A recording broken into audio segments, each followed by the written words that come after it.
இந்த பூனம் பாண்டேன்னு ஒரு செலிபிரிட்டி அவங்க வந்து cervical கேன்சரில் இறந்துட்டாங்க அப்படின்னு சொல்லிட்டு நியூஸில் வந்துச்சு. நான் அதுக்கப்புறம் தான் அவங்க பேஜ் போய் பார்த்தேன். ஒரு அழகான பெண்மணி, பாவம் 32 வயசு தான் ஆகுது, இப்படி இறந்துட்டாங்களே அப்படின்லாம் ஃபீல் பண்ணிட்டு, இன்றைக்கி பார்த்தா திடீர்னு அவங்க உயிரோடு தான் இருக்கிறாங்க அப்படின்னு சொல்லிட்டு அவங்களே வீடியோ போட்டிருக்காங்க. என்ன அப்படின்னு பார்த்தீங்கன்னா, cervical கேன்சர் பற்றி அவேர்னஸ் க்ரியேட் பண்ணுறதுக்காக அவங்க டெத்தை அவங்களே ஃபேக் பண்ணிட்டு, அப்புறமா இப்படி ஒரு அதை பற்றி பேசினா ஒரு சென்சேஷன் ஆகும் தான் இப்படி பண்ணேன் அப்படின்ட்டு. அதாவது பப்ளிசிட்டி ஸ்டண்ட்டு கேள்விப்பட்டிருக்கேன். இது வந்து பப்ளிசிட்டி ஸ்டண்ட் மேக்ஸ் உச்சகட்டம். இப்போ எங்கள் ஏரியா வந்து பள்ளிக்கரணை. இங்கே வந்து ராபரிலாம் நடக்குதுங்க.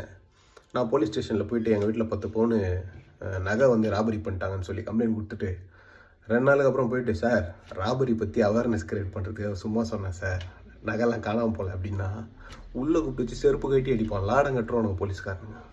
சை, ஒரு நியாயம் வேணாமா?